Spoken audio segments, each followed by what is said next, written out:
నిన్న డిసెంబర్ 9 సోనియా గాంధీ గారి జన్మదినోత్సవం అని చెప్పి కాంగ్రెస్ పార్టీ సంవత్సర కాలం అధికారంలోకి వచ్చి పూర్తయిన సందర్భంగా ఒక మహిళా నాయకురాలి నేతృత్వంలో నడుస్తున్న పార్టీ కాబట్టి ఒక తల్లిగా సోనియా గాంధీ గారికి దేశంలోని తల్లులందరి కష్టం తెలుసు కాబట్టి కాంగ్రెస్ పార్టీ ఇచ్చిన మాట మేరకు రాష్ట్రంలో ఉన్న 28,000 మా ఆశా ఆడబిడ్డలు ఎవరైతే ఉన్నారో, ఎవరైతే కరోనా లాంటి మహమ్మారి వచ్చినప్పుడు తమ ప్రాణాలకు లెక్కబెట్టకుండా, తమ ప్రాణాలను లెక్కబెట్టకుండా దేశ ప్రజలకు, రాష్ట్ర ప్రజలకు సేవలు అందించారో వారందరూ నిన్న శాంతియుతంగా, ప్రజాస్వామికంగా మీరిచ్చిన హామీని మీకు గుర్తు చేయడానికి మీరు 6 నెలల లోపలనే పూర్తి చేస్తామన్నారు, 18,000 జీతం ఇస్తామన్నారు, ఉద్యోగ భద్రత కల్పిస్తామన్నారు. మరి సంవత్సరం అయింది కదా, 6 నెలలని చెప్పి సంవత్సరం తర్వాత కూడా పూర్తి చేయరా అని అడగడానికి నిన్న వాళ్ళ ఉన్నతాధికారి ఉండే కోటిలోని కార్యాలయానికి వస్తే అక్కడ వాళ్ళ మీద జరిగిన జులుం, మరి తెలంగాణ తల్లులుగా వారు మన ఆడబిడ్డలుగా మన కోసం కష్టపడ్డ ఆడబిడ్డల మీద నిన్న ఈ ప్రభుత్వం జరిపిన దమనకాండ రాష్ట్రంలో చూసిన ప్రతి ఒక్కరి గుండె కదిలిపోయింది. ఆడబిడ్డలని కొట్టడం అంటే మామూలు కొట్టడం కాదు, ఈడ్చుకెళ్లడం నడి రోడ్డు మీద. మగ పోలీసు వాళ్ళు, అసలు నిజానికి పోలీసు వాళ్ళల్లో మగ పోలీసు వాళ్ళకి హక్కు ఉండదు మహిళల దగ్గరికి రావడానికి. రావడమే కాకుండా ఇష్టం వచ్చినట్టు కొట్టడం, ఇష్టం వచ్చిన విధంగా భౌతికంగా దాడులు చేయడం, ఈడ్చి పారేయడం, వాళ్ళేదో వస్తువులు అన్నట్టుగా తీసి ఈడ్చి వ్యాన్లలో కుక్కడం, ఇంకా దుర్మార్గం. ఒక దుశ్శాసన పర్వం కూడా నిన్న మనందరం కూడా చూసినాం. ఒక ఏసీపీ గారు, ఆయన ఈగో దెబ్బతిన్నదో ఏం దెబ్బతిన్నదో తెలియదు కానీ ఆయనతో పాటు కొంతమంది పోలీసులు నిజంగా దారుణాతి దారుణంగా ఒక ఆడబిడ్డ చీరలాగి ఆమెను భౌతికంగా ఆమె మీద దాడి చేసిన దృశ్యాన్ని రాష్ట్రం మొత్తం కూడా చూసింది రేవంత్ రెడ్డి. ఇదేనా నీకు మహిళల పట్ల ఉన్న గౌరవం? హోంమంత్రిగా నువ్వే ఉన్నావు, నీ ఆధ్వర్యంలో ఉన్న పోలీసులు, నీ కింద పనిచేసే పోలీసులు ఈరోజు ఇంత దుర్మార్గంగా వ్యవహారం చేస్తా ఉంటే 24 గంటలైపోయింది, కనీసం ఆ పోలీసుల మీద యాక్షన్ తీసుకున్నావా? ఇప్పటివరకు ఇంతవరకు కనీసం చెల్లించినావా? కనీసం ఒక మాట మాట్లాడినావా నేను అడుగుతా ఉన్నా. అసలు సిగ్గుందా ఈ ప్రభుత్వానికి అని అడుగుతా ఉన్నా నేను. మీరిచ్చిన మాటనే కదా వాళ్ళు అడిగింది, వాళ్ళేమి గొంతమ్మ కోరిక కోరలేదు కదా.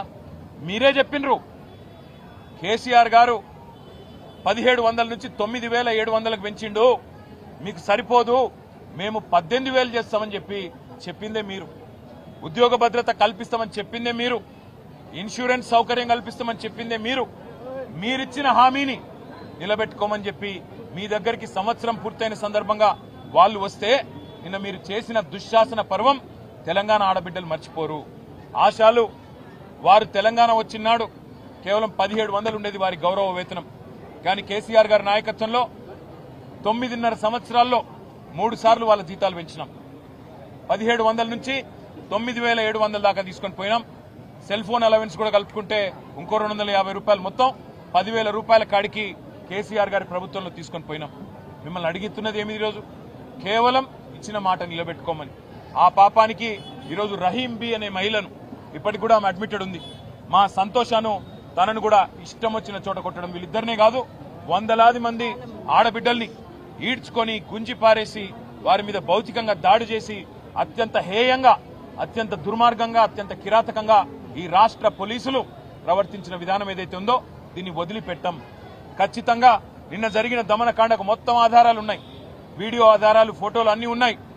ఇక్కడ ఉన్న మహిళా కమిషన్ పోతాం, ఇక్కడ ఉండే హ్యూమన్ రైట్స్ కమిషన్ కి పోతాం, అవసరమైతే జాతీయ మానవ హక్కుల కమిషన్ కి పోతాం, జాతీయ మహిళా కమిషన్ కాడికి కూడా పోతాం.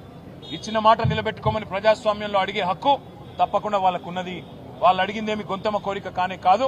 ఇప్పటికైనా ముఖ్యమంత్రి స్పందించాలే. 16వ తారీఖు అసెంబ్లీ ప్రారంభం కాబోతా ఉంది తిరిగి.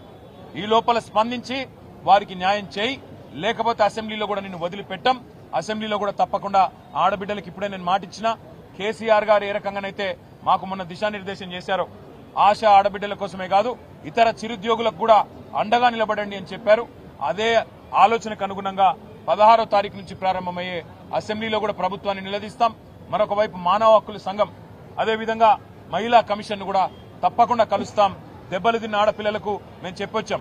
ఒకవేళ మీకు గనక ఇక్కడ ప్రభుత్వ వైద్యం, సర్కారు వైద్యం మీకు సూట్ కాకపోతే, నచ్చకపోతే మీరు రండి, మా పార్టీ తరఫున మేమే తీసుకెళ్లి ప్రైవేట్ ఆసుపత్రిలో మంచి వైద్యాన్ని కూడా అందిస్తామని చెప్పి కూడా వారికి చెప్పినాం.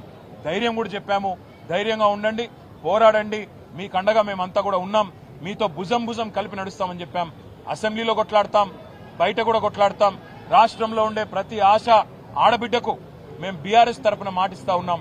మీకు ఇచ్చిన హామీని, ప్రభుత్వం ఇచ్చిన హామీని నిలబెట్టుకునేదాకా మీ తరఫున శాసన మండలిలో మా మహమూద్ అలీ గారు, మా నవీన్ కుమార్ రెడ్డి గారు, అదేవిధంగా మహమూద్ అలీ సాబ్, అదేవిధంగా శాసనసభలో మేమందరం కూడా గొంతు విప్పుతాం. ఖచ్చితంగా ప్రభుత్వాన్ని నిలదీస్తాం. మీకు కూడా పూర్తి స్థాయిలో న్యాయం జరిగే వరకు మీతో ఉంటామని చెప్పి కూడా తెలియజేస్తూ, ప్రభుత్వం వెంటనే నిన్న అరాచకంగా వ్యవహారం చేసిన పోలీసులను తక్షణమే సర్వీస్ నుంచి డిస్మిస్ చేయాలి. సస్పెన్షన్ కాదు, సర్వీస్ నుంచి డిస్మిస్ చేయాలి. ఎందుకంటే ఆడబిడ్డల మీద చేసేటప్పుడు 1-2 సార్లు ఆలోచించుకోవాలి. ఎవరైనా సరే పోలీసు వాళ్ళు ఇష్టం వచ్చినట్టు, అధికారం ఉంది కదా, కాకి యూనిఫామ్ ఉంది కదా, మేము ఇష్టం వచ్చినట్టు చేస్తాం, ఏం చేసినా నడుస్తుంది అనుకుంటే కుదరదు, వదిలిపెట్టమనే మాట కూడా ఈ సందర్భంగా తెలియజేస్తూ, నిన్న మరి సహకరించిన పాత్రికేయ మిత్రులకు కూడా, వాళ్ళ మీద జరిగిన దాడిని దేశం మొత్తం దృష్టికి తీసుకొచ్చిన మా మీడియా మిత్రులకు కూడా ప్రత్యేకంగా ధన్యవాదాలు కూడా నేను తెలియజేస్తా ఉన్నా. ఉస్మానియాలో మంచి సేవలు కూడా అందిస్తా ఉన్నారు. డాక్టర్లు, పారామెడికల్ సిబ్బంది, అదేవిధంగా చాలా మంది పేదలు కూడా రోగులు ఉన్నారు. వారికి మంచి సేవలు అందిస్తున్న ప్రభుత్వ వైద్య సిబ్బందికి కూడా నేను ప్రత్యేకంగా ధన్యవాదాలు చెప్తా ఉన్నా. వారికి కూడా నేను చెప్పినాను, ప్రభుత్వం వైపు నుంచి ఏమైనా ఒత్తిడి ఉంటే మీకు వాళ్ళని డిశ్చార్జ్ చేయమని మాకు చెప్పండి, మేము తీసుకొని పోతాం, మీరు వాళ్ళని అగాధంగా అనాథల్లాగా వదిలేయకండి అని చెప్పి కూడా వారికి చెప్పినాను. తప్పకుండా వాళ్ళని కాపాడుకుంటామన్న విషయం మళ్ళొకసారి తెలియజేస్తా ఉన్నా. Thank you. आशा वर्कर जो तेलंगाना में जब कोरोना की दौर आई थी, अपने जान की परवाह भी नहीं करते हुए पूरी तरह से जनता की खिदमत, हमारे भाइयों की बहनों की खिदमत उन्होंने किया कोरोना के दौरान। आज उन पे जो जुल्म किया गया, उन पे जो कल अटैक हुआ पुलिस की तरफ से, हम पहली बात तो यह है कि कल जो अटैक हुआ वो एसीपी को, सीआई को, क्योंकि हमारे बहनों पे कल उन्होंने जो हरकत की आपने सब देखा, मैं ज्यादा नहीं कहना चाहता, इसको लेके इमीडिएटली उनको सर्विस से डिसमिस करना चाहिए। इस बात को इसी हद तक नहीं छोड़ेंगे, क्योंकि कांग्रेस पार्टी ने वादा किया था इलेक्शन से पहले कि 18,000 तनख्वाह आपको देंगे, साथ ही साथ आपका जॉब भी परमानेंट करेंगे। हम हुकूमत से डिमांड करते हैं, कांग्रेस हुकूमत से डिमांड करते हैं, पहली बात तो उनसे माफी मांगिए, हमारे बहनों से माफी मांगो आप। दूसरी बात, वो पुलिस, एसीपी और सीआई और बाकी जो लोग अटैक करें हमारे बहनों पे, उनको सर्विस से निकाल दो। तीसरी बात, जो वादा आपने किया उसको निभाओ, अगर नहीं निभाओगे तो हम एक तरफ असेंबली में, दूसरी तरफ काउंसिल में, और जो अटैक हुआ कल, जो हादसा हुआ इन पे, इसको लेके हम एचआरसी भी जाएंगे, विमेन कमीशन भी जाएंगे, स्टेट में भी जाएंगे और दिल्ली में भी नेशनल कमीशन तक भी जाएंगे। इनको नहीं छोड़ेंगे। और जो लड़ाई और जो जिद्दोजहद हमारी बहन कर रहे हैं, उनको मैं सलाम करता हूं। मैं उनसे एक ही रिक्वेस्ट करता हूं कि आप, बीआरएस आपके साथ हैं, केसीआर साहब आपके साथ हैं, आप बेफिक्र रहिए। अगर आपको यहाँ पे उस्मानिया में ट्रीटमेंट अगर आपको सही नहीं लगता तो प्राइवेट दवाखाना हम ले जाएंगे, पार्टी की तरफ से हम आपकी हिफाजत करेंगे। बस इतना कहना चाह रहा था। शुक्रिया आपका।